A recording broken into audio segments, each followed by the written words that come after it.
Hello and welcome to a brand new episode of Interviews Unedited. On today's show, interviews with Stateside, Gabriel Guy, Friends of Friends Mario Vayne, plus we throw back in time to Slam Dunk Festival 2018 to chat to Pvris.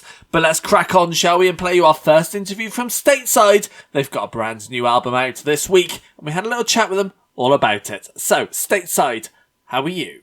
Doing great. How are you? Doing good, man. Not too bad, not too bad. So we will be playing a new single of yours called Viste Verde. Tell us a little bit about the single, first of all. Well, it was like, I think it was probably the last song that we wrote for the record. It was kind of just like a random jam that our guitar player Alex was working on. He came down. He came out for a few weeks to write before a tour, and we were just jamming it. It was just kind of like a fun little thing, and then we got to really working on it in the studio, and it became like probably one of our favorite tracks on the record. Yeah, Nice. absolutely. It was I remember Alex came over and he had like a few ideas, and like we weren't really sure where they were gonna go or like what Zach was gonna think of them when we took him in.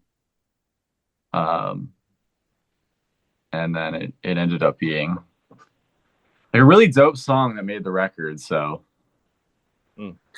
yeah, it was really cool. Yeah, good, Good good. one. And yeah, as mentioned, that is off your new record, Where You Found Me, which is coming out 6th of June. What can we expect to hear on the record? I mean, pretty much, I would say like the best version of Stateside. It's everything we've done up to this point, as good as we've ever done it, and kind of expanding on it a little bit. There's a couple tracks that I feel like we kind of pushed ourselves more than ever, and went in not different directions, but we kind of just pushed ourselves to be as creative as possible. Nice, nice. And I'm sure you wrote more than what made it onto this record. What happens to those now? Oh, Do you yeah. consider them again next time round, or are you going to bin them off and start again, do you think? That's actually a conversation that we've kind of had as to what we're gonna do, because we had maybe like 3 or 4 different other song ideas kind of in varying stages of completion that didn't make it. But they were more kind of like the pop punk style stuff we've been doing, whereas like the record kind of I felt like we went kind of in more like an emo and rock direction. So it's kind of the question of like, well, once this new batch of songs comes out with the record, and it's like we kind of started down this path, does it make sense to kind of still touch on the other sound? So I don't know. I mean, I think we'll just have to see what happens. I mean, you can always rework songs. That's the beauty of it, though. So we'll see. Yeah, I can well imagine. And with this sound, the emo rock sound as you described, do you think that's the route you kind of want to continue down, or is there still areas you want to try and explore to see if works for you guys? I mean, there's I would love to keep doing what we're doing now. Exploring some of like the more emo flavors that we take from like 90s rock and stuff like that. Like we all love like Third Eye Blind. I'd love to write some songs that are comparable to like really great Third Eye Blind tracks, for example. Or like taking influence from that, you know what I mean? But yeah, I mean, it's always, I feel like it's always just kind of really just what everyone's feeling at the moment. Writing is such like a transient experience. It's like literally what are we all listening to like these past 3 months? That's what's in our heads, and that's what's going into the music that we're making today. So I think that's what keeps it fresh and fun, and you know. Yeah, yeah, no, absolutely. And the sound that you made with this record, is it the sound you wanted, or is it kind of how it turned out in the studio? I think it's kind of just how it turned out. Like, I didn't really expect a lot of like the slower songs to really make the cut, to be honest. I thought maybe like one or two, maybe on the B side, but it ended up being like quite a few. And I think the record's better for it. But yeah, I mean, I feel like the demos we took in, it was like we were kind of expecting, or at least I was expecting, I don't know about you, Eric, but I was kind of expecting like we were going to keep on the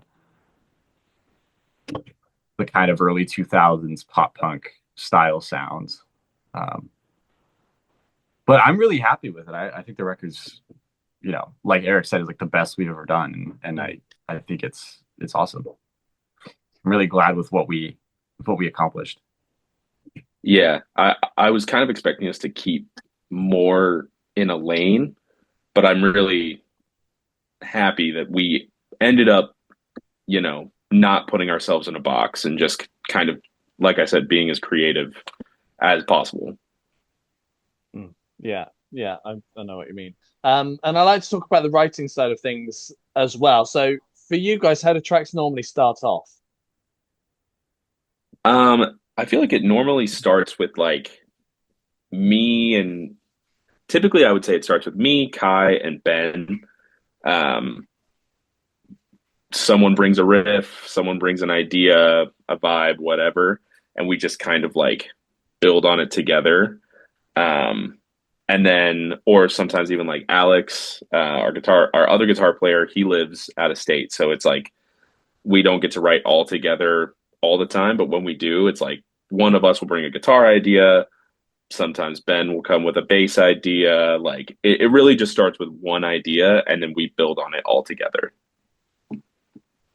Yes, yeah, nice, nice. And you get the chance to play these tracks live because you're heading out on tour in May and in June, July as well. Bet you can't wait to be doing some shows. Oh yeah, very excited to be playing new songs.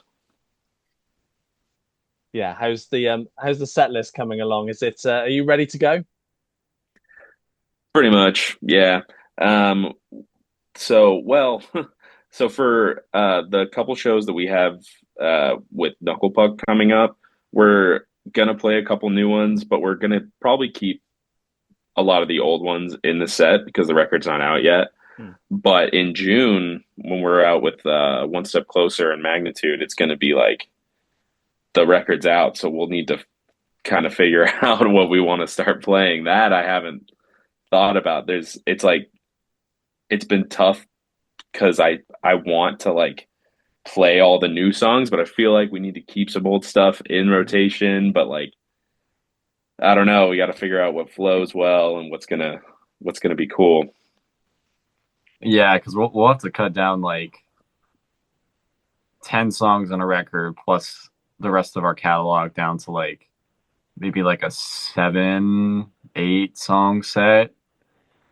And it's like, okay, gotta pick and choose. I mean, obviously it's gonna be like all the singles. And then probably the bigger tracks from, you know, like On Red and since last season that have been kind of like the hits in air quotes. But it's like with the rest of it, it's like, okay, what do we do now? Yeah. Yeah. Well, you need to get yourself a longer set by doing your own shows. Is that the plan of something you've got on the list for this year? Yeah, I think so. I think definitely some stuff to celebrate the record, couple record release shows where we'll probably play the whole thing, which is gonna be crazy to be honest. Like I I don't know can't how we're gonna imagine do it. that. Yeah, I can't imagine it, but we'll figure it out like we always do. But yeah, definitely a few, I'd say, few plans in the works. Nice. And obviously, at the moment, you've only got the US dates booked in. You hoping to come over here, Europe, and elsewhere? Yeah, we'd love to. We'd love to. Is it on the works? Is it in the plans, or is it kind of in the background just at the moment? We'll see. There's a couple things in the works, Hmm. but we'll see. There's We'll see what happens. there might be an opportunity to come over later this year, but like we're not sure Yeah, if it'll work out with like the current schedule. But no, we'll yeah, see. If it's possible, we'd love to as soon as possible. yeah. Is there anywhere you've not been to yet that you want to get to at some point? I mean, everywhere, dude. We love to, yeah, Europe, UK, Australia, Japan, Southeast Asia. I mean, we want to go everywhere. Dude, Southeast Asia would be awesome. Like Japan and stuff. I've heard Mm. they're like really into like pop punk and like fast hardcore. So I feel like on paper we would do really well in Japan. I think And so. I know like friends who have been over there have loved the experience. So I'm I'm very excited for any possibility to do that in the future. That'd be really, really cool. And hope you enjoyed the interview there with Stateside.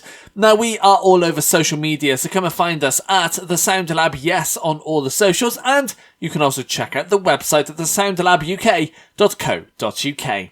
Now, while you check out those socials and give us some follows, we're going to play you our next interview from Gabriel Guy. He's just released his debut EP, and he's got more music on the way. So, Gabriel Guy, how are you? Hello. So excited. Oh my God.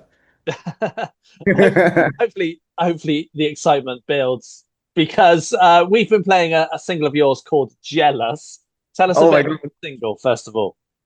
Yeah, well, Jealous, it's kind of a different track. I have an EP out called Bullies at Recess. It's sort of collections of stories of all the bullies in my life and how they've treated me. Real bullies and like mental situations that were not going well for me. And Jealous is it's a story about like a one night stand that kind of really affected me personally because it wasn't that serious and I took it as like maybe this could be serious and I saw her with another guy like the day after and it kind of made me jealous and I never felt this way before and I just kind of wanted to write about it and just see how it makes me feel and I mean I hope people connect with it it has a fun beat I like it yeah.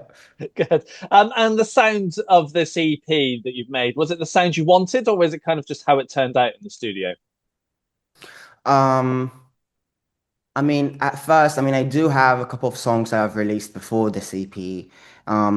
It was a little bit more electronic, a little bit more um, dark and sort of sounds. But lately, I've discovered,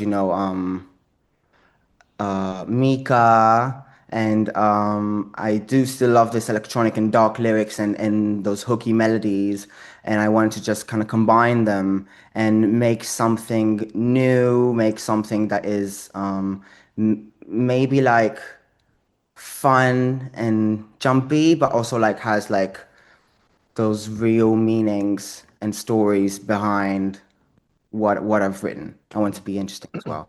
So we've kind of took this kind of thing and made different versions of this thing. Like like Jealous, for example, has like a little bit of a Latin kind of beat vibe to it, and uh, um, what's the other name?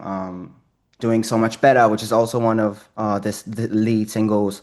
That is like a little bit more Mika. So we are just kind of evolving. Me and the producers. My producer's called Omri Bear. He's a genius. So yeah, that's how it is. Nice, nice. And this is your debut EP, so I'm sure you've put thoughts towards what's next. Have you started thinking about kind of the next EP, the next releases? Yeah, I mean, I'm always working. I am always writing and producing with other people. This is really exciting. This is the first body of work that I've released ever. So I am already thinking about the next steps. I first need to like try and break a little bit to like maybe do a little tour, maybe work with more people in the UK as well. So it's already up and running. I think by next year I'm gonna have like another some sort of project out. Mhm. Nice, nice. Do you know what direction you want to go in, kind of sound wise, or are you just gonna write, see what feels good at the time? Yeah, ride and see what feels good. I mean, things always change at the moment. I do always hear new music. I always try to find new inspirations and see if something hits. And I do like the change. I can't be stuck on the same thing because it bores me. So I want to evolve and see how people react to it. Mm. Yeah, nice, nice. I like to talk about the writing side of things as well. So for you, how do the tracks normally start off? How like my writing process. Yeah. Okay, so I mean, I don't know how everybody else writes songs, but I always focus on the melody first. I just have some chords down, or just like in my mind, I would like try to imagine chords. I would take my phone out and I would just like mumble like gibberish, some sort of melody, some sort of hooks. I'll do it a couple times and I'll listen to it. And if I see something that I like, if I hear something that I like, I would try to have some sort of like so like if there's a verse and there's a pre-chorus and there's a chorus, it's like I'll put it down, but only gibberish, Hmm. and then I'll see and I'll hear it and see how it makes me feel and like how I connect with it and sort of like how maybe I can like put this melody and connect it to like something that I've been through. You know, melodies can make us feel and make us like kind of transport. Uh, it can transport us to a certain place. So then I come up with the story, write the words, and it just comes flows really easily. Mm. That's how I also work with other people. Some do it, some never did this before, and it's really fun. It's like a puzzle. Yeah, nice, nice. And when it comes to the lyrics, how easy do you find it to add to the melodies you've created, or is it a bit of a challenge at times? Well, it depends. I mean, if this like some topic, sort of topic or like story is something that I really know, I will find the words really easily and it will flow. A couple of minutes I can write the song, but like sometimes it's hard to find the words and it's hard like to find the writing scheme as well to see how it all fits with the melody. Mm. So it really depends.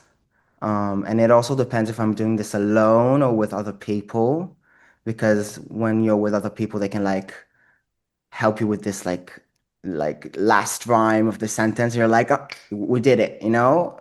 And teamwork. But yeah, it changes all the time.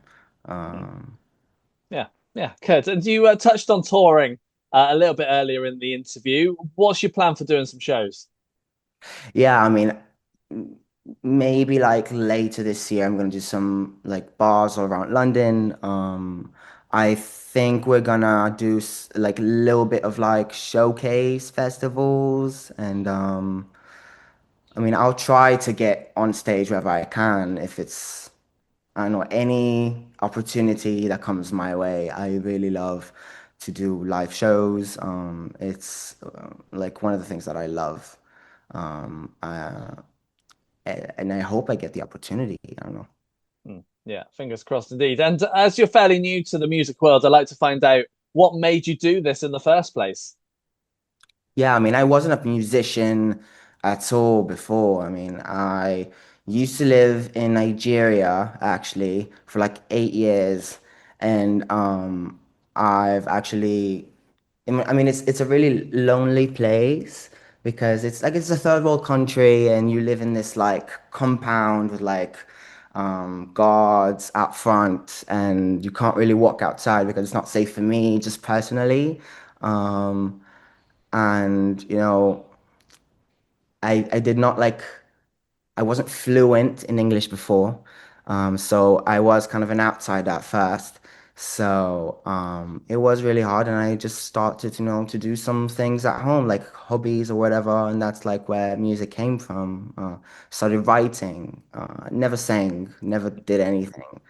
But then I came back here, and I mean, with the dreams and hopes that I would like have friends and everything will be going well for me.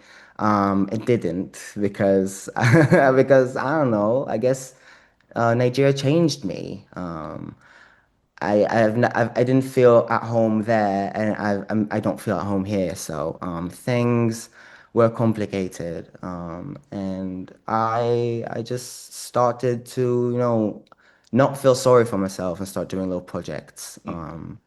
So I did go to voice lessons, and I did try to record my own songs, and nobody knew about it. Not my family, not my friends. Everyone were like kind of shocked that I actually do this, because it's not like me to do things like this, because I don't know. But then I did meet some producers around town and like my age, and they decided to like to work with me and like to do it for cheap. So we did a lot of demos. We were like this factory of like I was writing, they were producing, we're three people. And then I sent it all over. And then Universal Music kind of came back with an email they wanted to sign. And now I do have this deal with Universal Music Global and Ireland Records, UK. And it's just happened like half a year ago with like a couple of months ago with the Ireland. Mm. So we're just starting to try to break in the UK proper, not just like me myself doing this by myself. So yeah, Nice. that's my story until Yeah. now. Awesome. Yeah, love it. And you must have things that you want to achieve in your music career, but if you had to pick one thing that you really want to do, what would it be? Oh,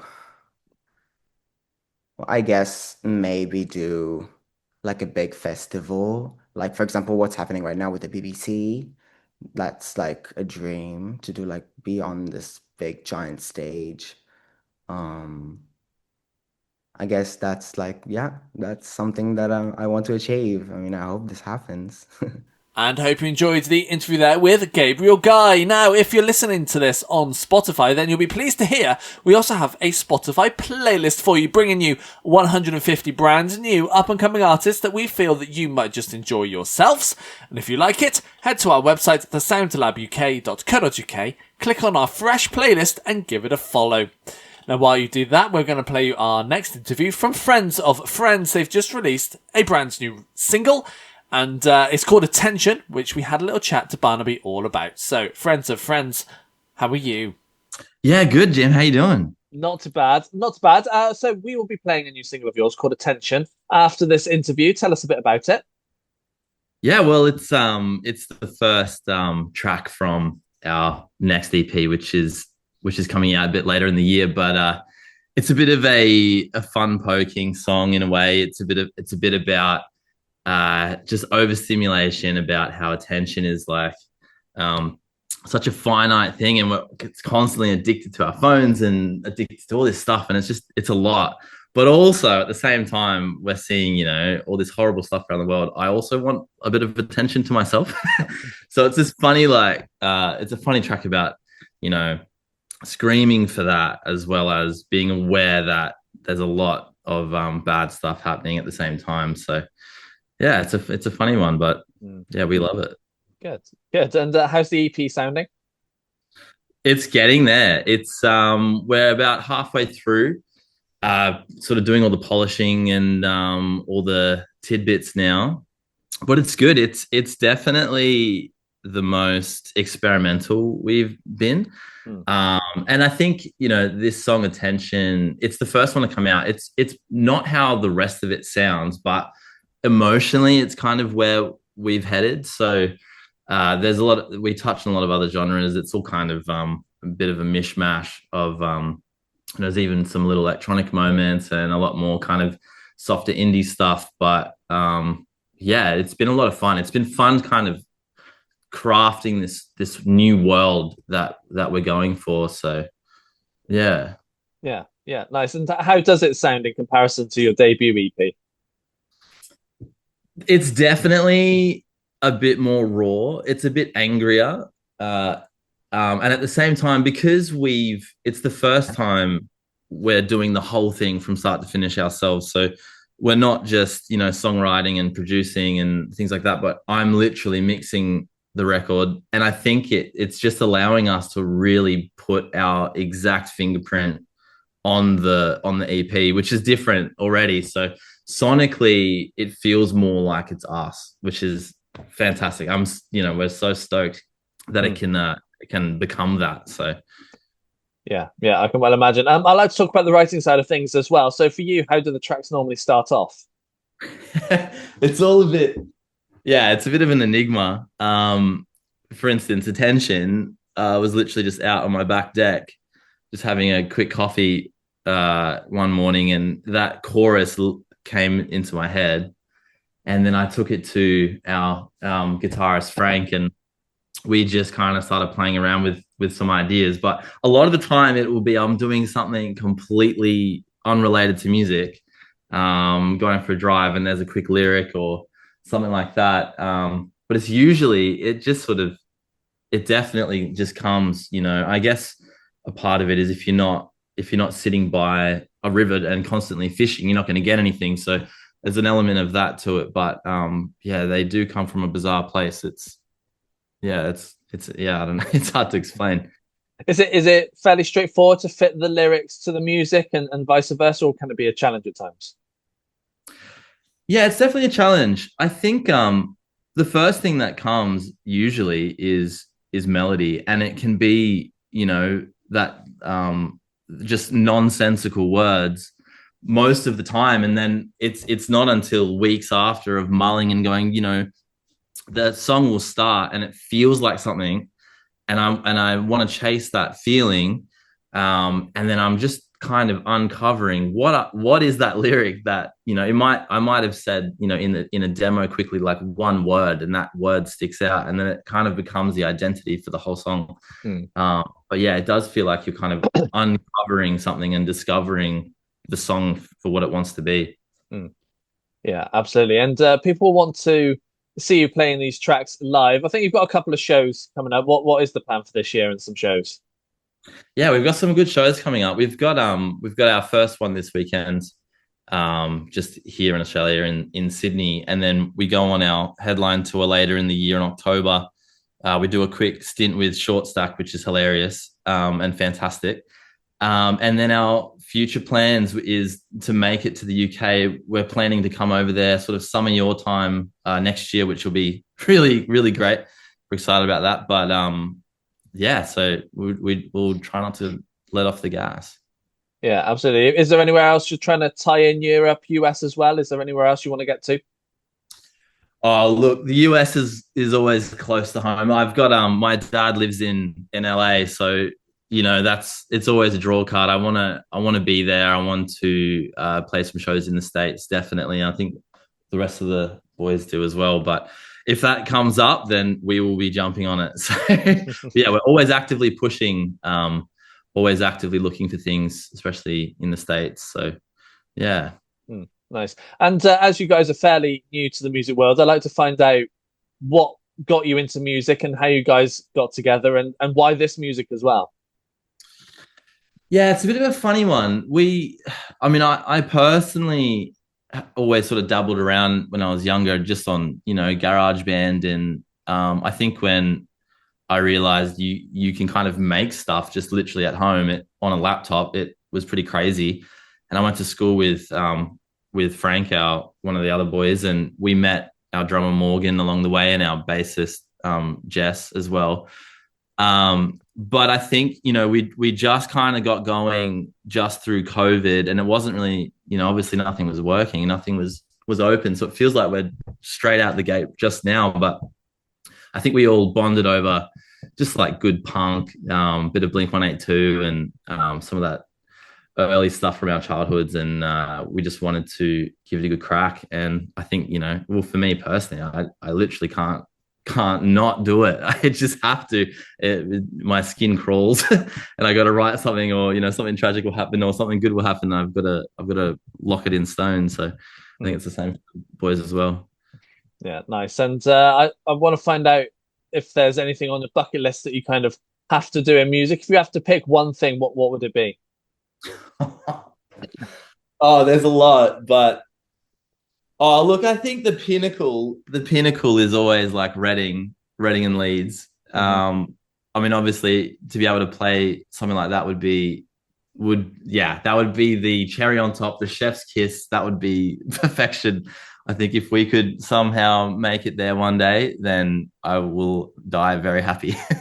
And hope you enjoyed the interview there with Friends of Friends. Now, if you're loving these interviews, then we also have an international radio show which pairs these interviews alongside new music of theirs, alongside a load of other new artists' new music too, and a live session too, all crammed in to a 2-hour show. And if you want to check that out, head to our website, thesoundlabuk.co.uk, and click on International Radio Show. Yes, so go and check that out.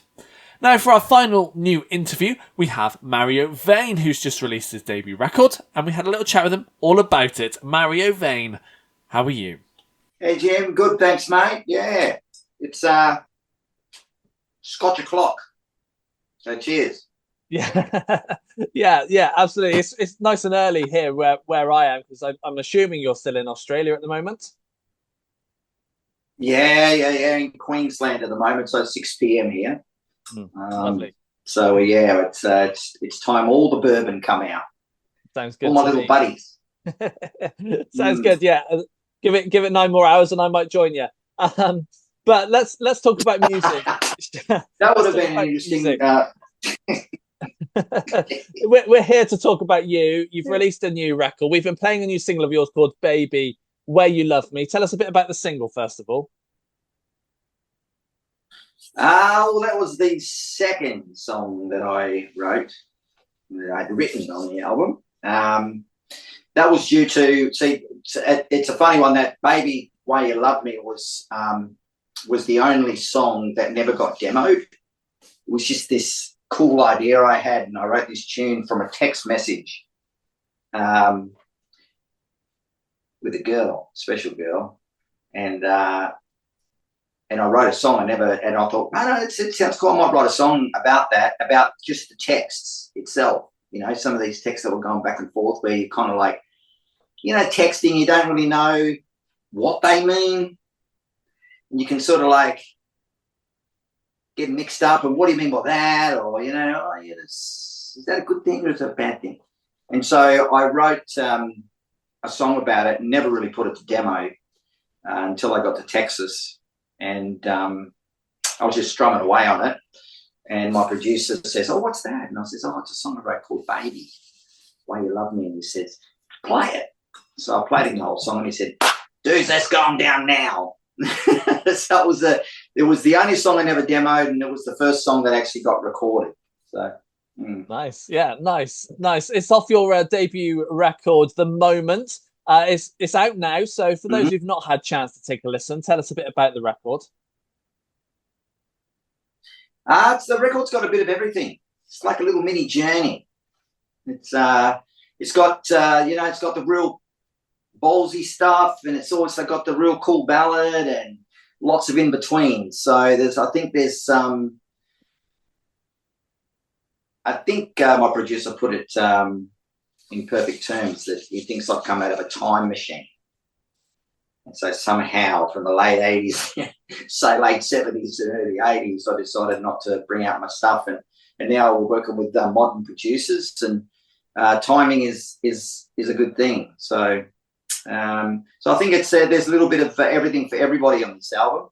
So it's someone mentioned it's a little bit like Queen, because Queen had a lot of songs on an album that was so different to each other, but they still sounded like Queen. 1 minute they got Fat Bottom Girls and Tie Your Mother Down, and next minute they got Bohemian Rhapsody, and next minute they got this crazy little thing called Love, which was completely different again. And I think this one kind of got that kind of vibe, where it's no song is the same. Yeah. Variety. Yeah. What's life? No, yeah, absolutely. The sound that you made with this record, is it the sound you wanted, or is it kind of just how it turned out in the studio? Well, I hear the whole thing in my head. So I would go riding on my motorcycle, and I would hear the whole thing in my head. And it's just a moment. So it's just kind of like, I don't go into a day thinking, oh, I want to write some songs today.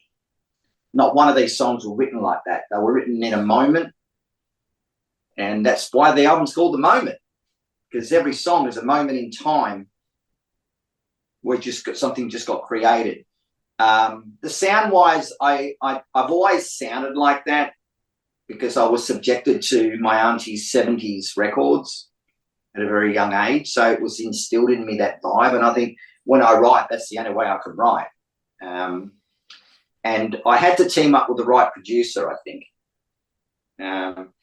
I didn't want a producer that was a little bit too old hat to make it sound a little bit too old. I needed someone that was modern age, that had other ideas, that had ideas that I didn't have. So I tripped over an amazing producer, Simon Cohen, in Sydney from Studios 301. And believe it or not, he did won awards for Justin Bieber. It's one of the best vocal producers on the planet. One of the best producers, vocal producers on the planet. And I thought, that's the guy. That's got to be the guy, because I think I didn't want a hard rock, heavy metal producer, see. So the chemistry was there from the start, and I'm very happy with the sound, yeah. Yeah, good. And I'm sure you wrote more than what made it onto this record. What happens to those now? Do you consider them down the line, or do you think you bin them off and start again? Well, a lot of people ask me that. I wrote 11 songs, and I kept the 11th one for the start of the next album. So yeah, a lot of people say, how many songs do you write to come up with so many good songs in an album and everything? And I said, about 11. So I have to choose 10. But now, over the last 3 or 4 months, I've written another 2 albums worth of material. So, of course, when a musician writes songs and he's finished and he hears the finished product and the album's out, everybody's like, oh, okay, let's get it out there and everything. But there's a musician like, right, let's do the next one. It's like, slow down, dude, you can't, you know. So, yeah, looking forward to the next one. But, yeah, I've got lots of songs now. Although it's quieting down lately because it's been raining like crap here. It's like Armageddon for Queenslanders in Australia here. It's just not cool. And I haven't been writing much, so ideas, you know. It's been a bit quiet. Yeah, I can well imagine. No, I've got 2 albums with stuff. Nice. Queensland, mate. Beautiful one day.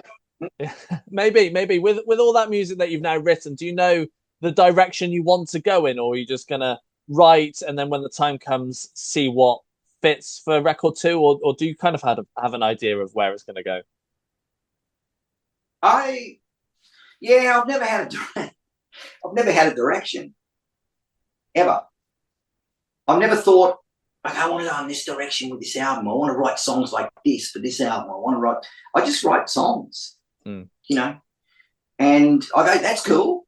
If it sounds cool to me, it must sound cool to others. But no, I don't have any direction. I think this, whatever direction the next one goes, it's still part of that journey. And the journey started when I was 11 years old, when I wrote that first song, and I got out of this shyness because of a school screw-up. Probably the worst gig in the history of the world. But I got my first electric guitar. My mum gave me my first electric guitar because she knew I was shy and she knew I wouldn't do it. In front of the school with an out-of-tune guitar, in front of the girls' choir. Completely out of tune, dude. Girls are singing out of tune. Everybody's out of tune. It was me. Because I was too busy playing football. What was it, a 10-year-old dude, 11-year-old wants to go down and play football, right? I don't want to tune his guitar. So we had these little ping things, little ping. Tuning fork. Not the electronic tuner. The little fork, the pain in the ass. And it was too late for me to go, so I just played. And that catapulted me into this world. And from then on, I heard all these songs in my head. And nothing's changed from that day. Nothing really is supposed to change. I just write a song. I think it sounds cool. Whatever direction it goes, it's Mario Vayne direction. So I don't know what the next one's going to sound like, man. I don't know what direction it's going to go, but I've got a lot of songs to choose from. We'll wait and see. And when it comes to the writing, you've touched on it already, but I like to find out how the tracks normally start off. Is it a riff? Is it a lyric? What works for you? What normally kicks things off? Well, it usually is an idea right here in my head of a riff I used to have, or just a vibe. You know, the funny thing is, you know, so many songs in this album are created from crazy up moments, man. You know, like Insects, for instance, you know, like Electric on the album wouldn't have been written if it wasn't for this freaky stick insect, man. I sold my house and cleaning the garden. I thought, you know, ring up the gardener. He says, oh, it's $400. And I said, nah, $400. And I'll do it myself. And I don't like gardening because I don't like insects. So I thought I'll do it this once, clean up all the leaves. And I went down to pick up a stick. It was a pretty good sized stick. Anyway, this stick had little beady eyes, looked at me and ran off as I picked it up. So I called the gardener. I said, mate, it's the day of the fucking Triffids here, man. I've got to get you $400. Sounds good to me. I'll get you back here, mate. And he goes, what is it? And I said, oh, it's just this freaking stick. And he goes, oh, that's a stick insect. Yeah, the walking stick. And I said, this fucking thing didn't walk. This was hauling us up my driveway, mate. And I said, nah. And what happened then was he come around. I went into the studio and created Electric. So I come up. It was really weird because I had this dance beat that was going. I don't know how it got there, but it was like a really cool dance beat, and I played this heavy metal riff over it. And I thought, that sounds pretty cool. And then 20 minutes later, I created this demo, sent it off to the producer in Texas, and he's going, what? That's really, really good. So that was So the songs were written in crazy ways, you know, from everything from Insects to Children, Rock and Roll Day. I was kind of like vibing it out in the car, and I had the riff, and I had my 10-year-old daughter there, and we're just rocking away. And she's just rocking away on her Robux, you know, the things, what is it called? Roblox or something. Things she does. Yeah. And she's muttering on her voice, it's a rock and roll day. And I'm going, what? And she said, it's a rock and roll day, Dad. You know, like it's your day. It's Daddy Day. And I was like, man, you're a genius. So that's how Rock and Roll Day come about. So it was my 10-year-old daughter that came up with that. I hope you gave her a credit. She's too young for royalties. Yeah, she's too young for that. So I pay her in Robux. Yeah, sounds like a good deal. Sounds like a good deal. People will want to. She's happy with that, mate. Yeah. People will want to see you doing some live shows. I know you've got some touring planned. Where can we see you this year? Well, waiting for the album. It's only just come out last week, and we're hoping it catches fire. I mean, the music industry now, if you're not connected to a massive label like Sony or whatever, right, it's a bit like climbing Mount Everest in your undies, mate. You know? So you'd imagine that. You know, halfway up the mountain, you climb and you freaking freeze to death, right? And then the next band comes up and goes, what happened to him? You know? So it's a crazy thing. So we're hoping it catches fire sooner rather than later so I can get on tour. Because I released it under my own label, so I funded the whole thing. Even sold my house, actually. So I bet on this album. It's a good album. So you got to take the leap of faith, and I think that's what the moment's about. It's taking that leap of faith if you really truly believe in something, and just having the courage to do what you want to do. Absolutely. Touring is definitely in the future, yeah, for sure. I mean, that's what it's all about, right? I mean, recording albums one thing, but we just got to, you know, it's playing live is where it's at. So. Yeah. Do you think you'll be over here at some point? Oh yeah, I'm actually based in London. Okay. The management's in London. Press, Duff Press, who deal with Def Leppard, and I mean they're in London, and and Italy. So there's a lot going on in the UK and Italy at the moment. We just got on the Rock Hard magazine in Italy and Classic Rock magazine in Italy. Got great reviews there, and also in London as well. So I can guarantee you there will be a show in London. And hope you enjoyed the interview there with Mario Vayne. Now, this is the part of the show where we like to throw back in time, and we're doing so back to Slam Dunk Festival 2018, where we had a chat with a number of artists, including Pvris, who we had a chat with for the first time, and this is what they had to say. So, Pvris at Slam Dunk 2018, how are you? Doing well. Good. How's everyone? Yeah, good. So, you're here at Slam Dunk. Yep. How's the weekend been for you guys so far? Absolutely love it. Yeah, it's been awesome. It's been like a reunion for friends, Yeah. and people I haven't seen in so long, and watching great bands. It's been awesome. Good. Yeah. Best weekend I've had in a long time. Good. So we are now into festival season. Yep. What's the plan? Where can we be seeing you across the summer? We'll be at Rock and Ring after this festival, and then we'll be back over in Europe in July or end of June actually, and we'll be playing in Finland, Prague, Paris, and then back to America for more festivals. So all around, Loads going on. just a bunch. Yeah. Yeah, next month's pretty It's packed with packed festivals. up, yeah. Next month or two. Yeah. Excellent. So, once festival season is over and done with, what's the plan for you guys then? Plan will Touring. be probably working on new music together. Yep. I'll probably say studio. and Yeah? stuff. Yeah, we'll see. Any touring maybe in the pipelines, or Probably not for a little bit. I would say Yeah. once we finish up this next chunk, I would say we'll probably do our music and then tour. Yeah. But we'll definitely be doing shows in between, just like random one-off things. yeah? So, are you guys writing at the moment for it, or Yeah, always, yeah. It's definitely, we're all excited to get together and be in a studio together, right? But we're always writing on our laptops on tour and stuff. riffs flying Getting it around? done, Sound check, like, check this out.